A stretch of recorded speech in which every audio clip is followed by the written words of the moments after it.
सुनहरे हंस की कहानी। यह जातक कथाओं से बच्चों के लिए नैतिक कहानियों में से एक है जो लालच की बात करती है। बहुत दिनों की बात है, एक झील में एक हंस रहता था जो कि काफ़ी खास था। उसके सुंदर सुनहरे पंख थे। वह झील के पास एक बूढ़ी औरत अपनी बेटियों के साथ रहती थी।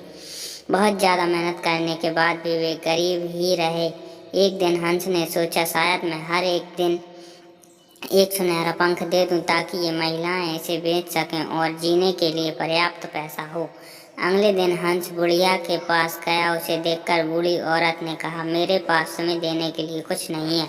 लेकिन ऐसा कहने पर हंस ने कहा, लेकिन मेरे पास तुम्हारे लिए कुछ है, और समझाया कि वह क्या कर सकती है। बुढ़िया और उसकी बेटियां सोने का पंख बेचने के लिए बाजार गई थीं।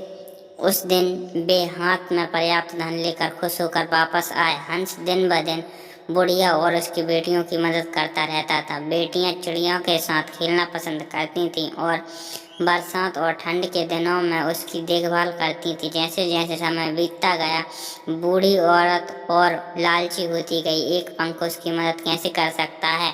जब कल तक हंस आ जाए तो हमें उसके सारे पंख तोड़ देने चाहिए, उसने अपनी बेटियों को बताया। ऐसी बात सुनने पर उन्होंने इसमें उसकी मदद करने से इनकार कर दिया। अगले दिन बुढ़िया ने हंस के आने का इंतजार किया। जैसे ही पक्षी आया, उसने अपने अगले हिस्से को पकड़ लिया और अपने पंखों को तोड़ना शुरू कर दिया। जैसे ही उसने उन्हें तोड़ा, पंख सफ़ेद हो गए। बुढ़िया रो पड़ी और हंस को जाने दिया। इस पर हंस ने कहा कि तुम लालची हो गए हो। जब तुमने मेरी इच्छा के बिना मेरे सुनहरे पंख तोड़ दिए तो वे सफ़ेद हो गए। इतना कहकर हंस गुस्से में वहाँ से उड़ गया और फिर कभी नहीं दिखाई पड़ा।